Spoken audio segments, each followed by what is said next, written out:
आज हमारा बड़े चलो जो नज़म है अख्तर शिरानी की लिखी हुई उसका चौथा लेक्चर है और आखिरी बंद है। इंशाल्लाह आज हम इसको कोशिश करेंगे कि ख़त्म हो जाए मश्क के सवालात समेत।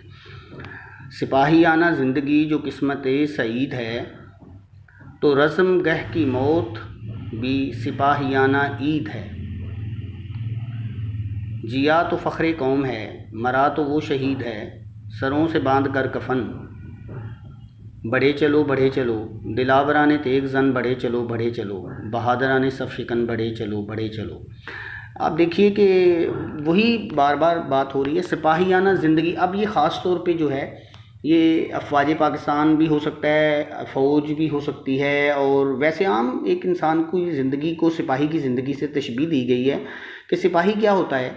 सिपाही हर वक्त अपने वतन के लिए हाज़िर होता है और वो 24 घंटे अपने वतन की लिए जब भी उसे पुकारा जाता है वो कोई उज़र नहीं पेश करता, और उसकी जो ज़िंदगी है वो पूरी की पूरी वक्फ़ होती है अपने वतन की हिफाजत के लिए। यही सोच के उसने फ़ौज को मकसद ज़िंदगी के तौर पे अपनाया होता है, फ़ौज में गया होता है, फ़ौज में उसने हिस्सा लिया होता है और वो फ़ौजी बना होता है।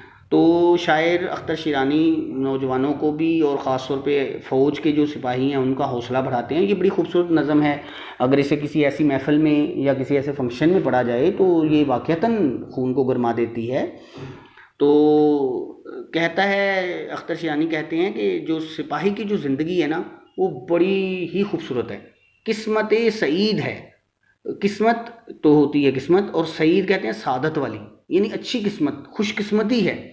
सिपाही ज़िंदा रहे तो वो खुशकिस्मत है। भला क्यों भाई, उसका लम्हा लम्हा ज़िंदा रह के वतन की हिफाजत में ही गुजर रहा है ना, वो सरहदों पे है। अब आप देखिए हमारे जितने भी अफवाज के लोग हैं, यूनिट्स में हैं, यूनिफॉर्म में हैं, 24 घंटे हैं, कहीं कोई सड़क पे खड़ा ड्यूटी दे रहा है, कहीं वो बॉर्डर्स पे।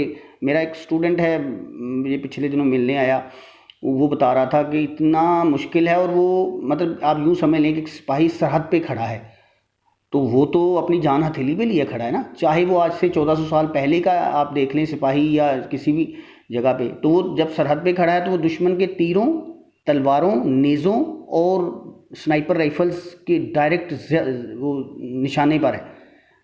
चाहे उसने हेलमेट ही क्यों ना पहना हुआ, हेलमेट तो शायद मेरा ख्याल है अमेरिकन आर्मी का बुलेट प्रूफ होगा, लेकिन बहरहाल जी वो अपनी जान हथेली पे लिए वो वहाँ पे खड़ा है, और वो उसका लम्हा लम्हा जो है वो जहाद है, और वो लम्हा लम्हा जो है वो वतन की खातर उसने जान जो हथेली पे रखी हुई है वो सादत की किस्मत की ज़िंदगी है, उसकी किस्मत सईद है।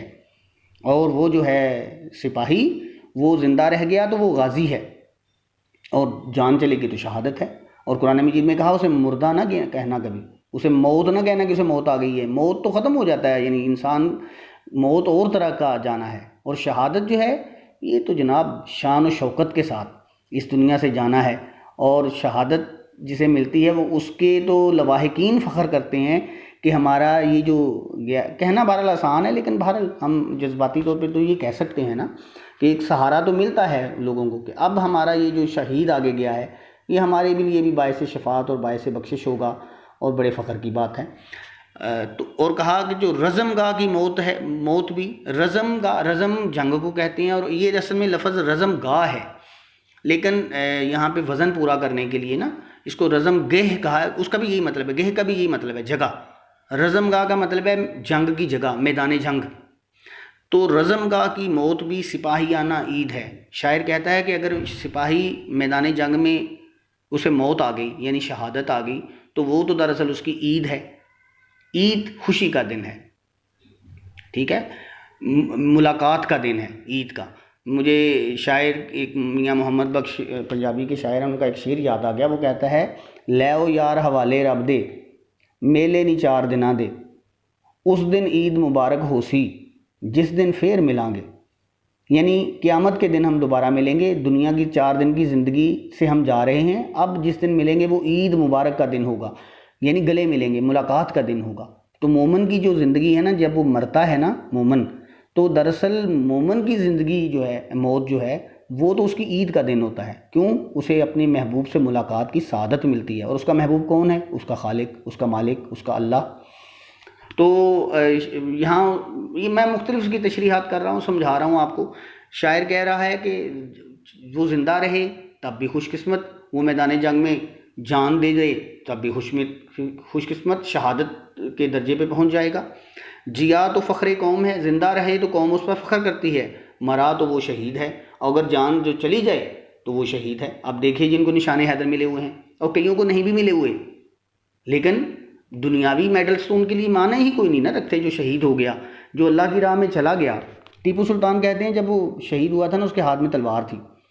1799 में शहीद हुआ था टीपू सुल्तान, मैसूर की जंग हुई थी और मीर जाफ़र नाम का एक गद्दार था जिसने उसके किले का दरवाज़ा खोल दिया था। उसके हाथ में तलवार थी, टीपू सुल्तान के हाथ में। अंग्रेज़ आज तक उसकी तलवार को भी संभाल के रखे हुए हैं और उसकी बहादुरी के किस्से भी सुनाते हैं। हालांकि उसको मारने वाले भी अंग्रेज़ी थे, लेकिन बहादुर तो फिर बहादुर होता है ना। तो उसकी लाश के करीब नहीं जाते थे कि ये ज़िंदा हो गया, हमें कत्ल ना कर दे। इसी तरह बहुत से लोग हैं हमारे शहदा में। ये कारगिल में जंग हुई थी, कैप्टन कर्नल शेर खान, मुझे अभी भी याद है। मैं उस ज़माने में उसके किस्से सुनता तो मैं उस ज़माने में ज़रा नौजवान था, बर्दाश्त नहीं होते थे। दिल करता था काश उसकी जगह पे मैं होता, काश ये शहादत मुझे मिली होती।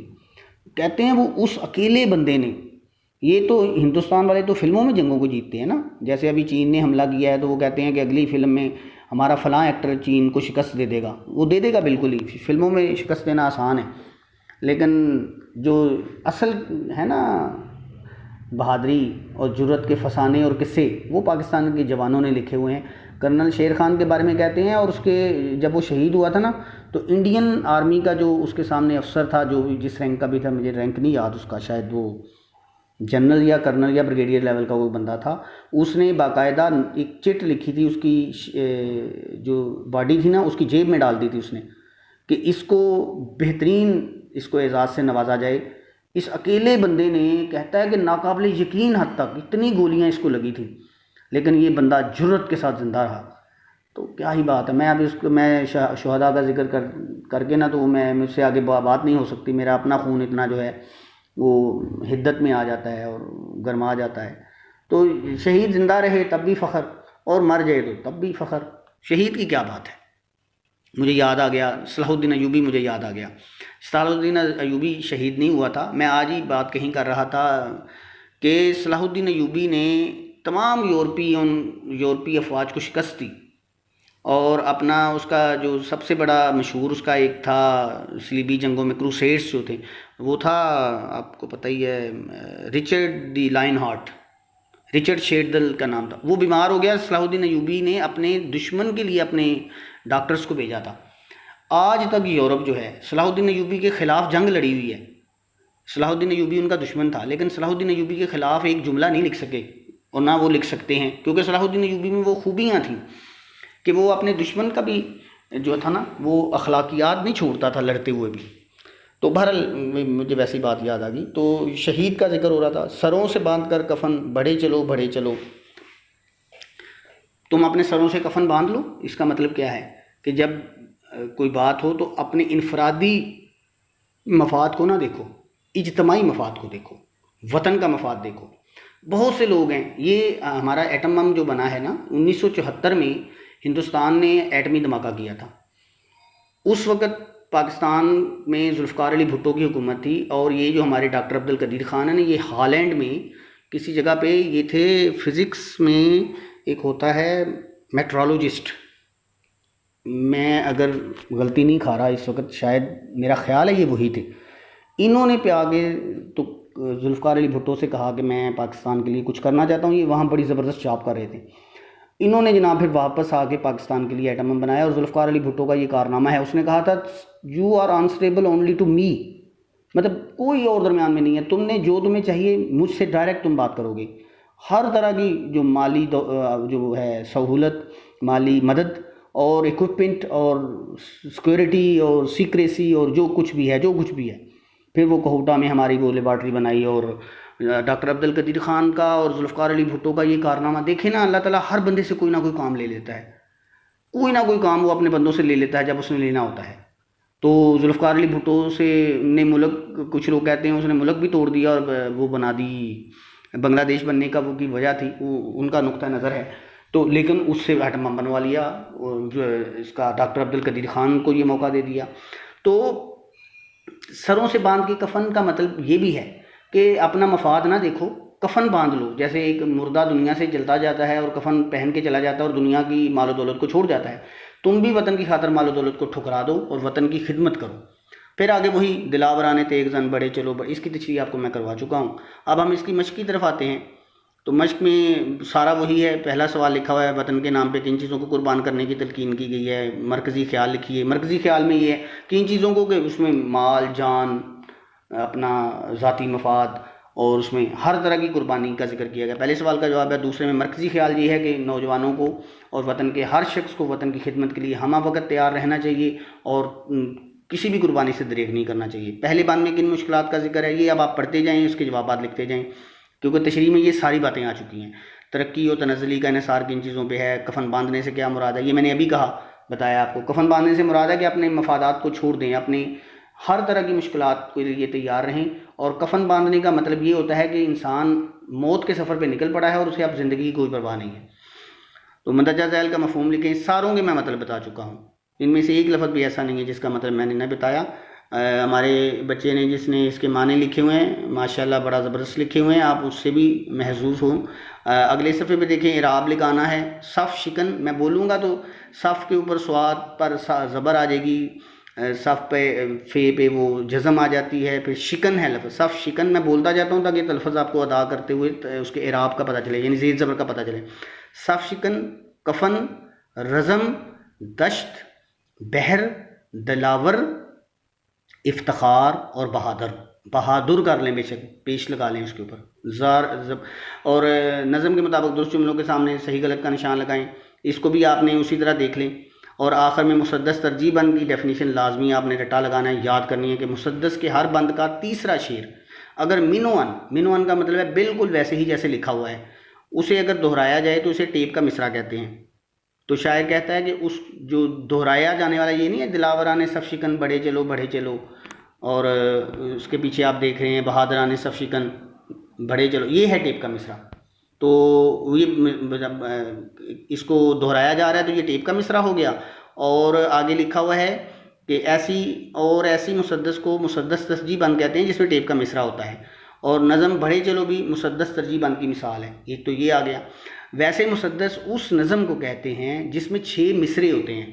अब मैं उसको थोड़ी वजाहत कर देता हूँ। ये देखिए, सिपाहियाना से शुरू हो जाए, ये एक मिसरा आ गया, ये मिसरा है, शेर नहीं है। शेर तो 2 मिसरों पर मुश्तमिल होता है ना, यानी एक सतर होती है ना जो एक मिसरा होता है। तो रज़म गा वाला दूसरा मिसरा हो गया, तो ये एक शेर बन गया। फिर जिया तो फ़ख्र कौम है, ये एक मिसरा हो गया। और सरों से बांध कर कफन दूसरा मिसरा हो गया। तो ये 2 शेर हो गए। तीसरा जो टेप का शेर है, टेप का शेर। पहले अगर मैंने टेप का मिसरा कह दिया तो मेरे मुंह से गलती से निकल गया होगा। अगर वो मिसरा हो तो वो टेप का मिसरा होता है, शेर हो तो टेप का शेर होता है। टेप का मतलब दोहराया जाने वाला, बार बार। तो ये आप देख सकते हैं कि इसमें 6 मिसरे हैं, 1 2 3 4 5 और 6। ये देखें 6 मिसरे। तो 6 मिसरों पर मुश्तमिल जो नज़म होती है ना, जिसका एक बंद होता है, उसे मुसद्दस कहते हैं। ये एक वसी, यानी कह लें बड़े बड़े लंबे मौज़ूआत पे मुसद्दसें लिखी जाती हैं, जिसमें मुसद्दस हाली सबसे मशहूर है, मौलाना अल्ताफ़ हुसैन हाली ने लिखी थी। और उसमें बड़े इस्लामी तारीख़ के वाक़यात का भी जिक्र है। तो वैसे मैंने बताया आपको ये। और उसकी तरजीह बंद उसकी एक ख़ास शक्ल है जो इस शक्ल में होती है। और तरह से भी मुसद्दसें लिखी जाती हैं, उसमें टेप के मिसरे नहीं होते। इसकी डेफिनेशन में के लिए भी मैंने आपका मुंतखब किया है एक हिस्सा। उसमें नज़म है, नज़म क्या होती है, पाबंद नज़म क्या है, तवील नज़म क्या है, मुअर्रा नज़म क्या है, आज़ाद नज़म क्या है, नसरी नज़म क्या है। और आगे फिर उन्होंने देखें तो और भी एक मुसद्दस भी लिखी हुई है थर्ड लास्ट पे। फिर मुसद्दस तरजीह बंद सेकंड लास्ट पे लिखी हुई है।